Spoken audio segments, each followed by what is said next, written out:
Hey,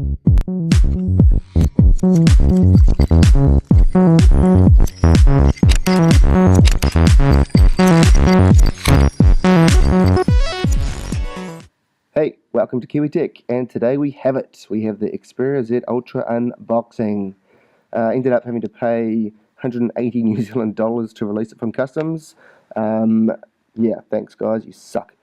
Anyway, so here's my Galaxy S4 box, and here's the Xperia Z Ultra box. You can see the size is pretty substantial.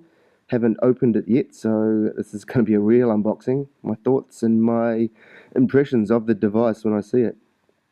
Okay, so let's chuck the S4 box away and let's have a look. Okay, so we can see on the other side of the box we have some information. Now I'm going to go over this at another video later on. Triluminous for mobile and Exmor RS sensor for mobile. That's very important. They are a different version than what you've seen on the television and what you actually see on the Cybershot cameras. Okay, so we have the 8 megapixel, we have waterproof, we have 6.44 inch, almost 6.5, let's just call it that to round it off at. And we have Wi-Fi, Android, NFC, and 1080 Full HD. Okay, let's open this bad boy up. Okay, holy crap, that's massive. Okay, let's just pull this out and move it to the side. For the moment, that's really thin. Anyway, focus. Okay, so pulling this card out, we can see we have lots of documentation, and I'll just pull this up so I can get them all out. Okay, so we have Startup Guide, we have the Asian Startup Guide, Asian Care Guide, and we have the Declaration of Conformity, or the industrial settings like FCC, etc. And we have the power adapter, we have some headphones, we have some little plugs for the headphones if you've got big ears or small ears, and we have the micro USB adapter charger cable. Okay. Now let's have a look at the device itself. So let me just grab it and let it slip out of the sleeve. Man, this thing feels very, very small actually. I know it looks big, but it just doesn't, for some reason it just feels really small.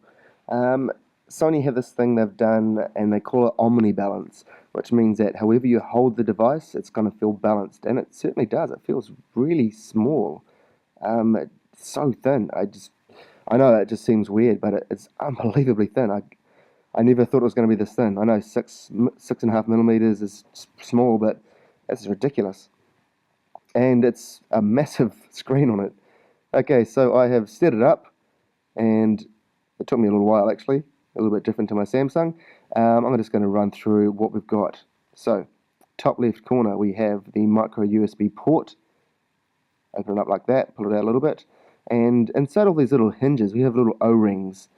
I'm going to talk about that a little later on. So here we have the magnetic docking connector. Those two little pins are on a sort of a bungee, so they can spring up and down to get a better connection.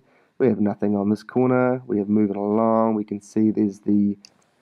Okay, and here we have the speaker. Now that is covered with a waterproof membrane, so that will reduce the amount of sound you're going to hear from that corner. Now down the bottom there, you can't quite see it because of that light. We have the microphone, and then at the bottom corner we have a place for your charm or for a lanyard.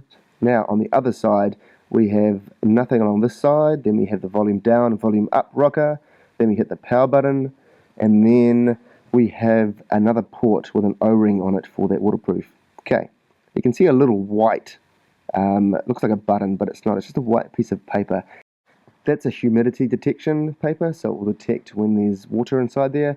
We have the micro SD slot, we have the SIM card, and then we have a fine little hole that says reset, if you can actually see that far. And then we have the 3.5mm headphone jack, and then at the top we have the Sony branding, and then we have the earpiece speaker again with that waterproof membrane over the top, so it's not going to be that loud. Well, not as loud as we're probably really used to.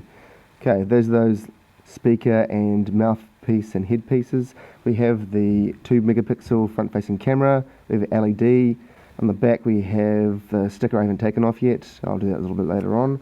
We have the 8 megapixel camera, NFC, and that's pretty much it. no flash, and only 8 megapixels. But, you know, I knew that when I bought it, so that's okay.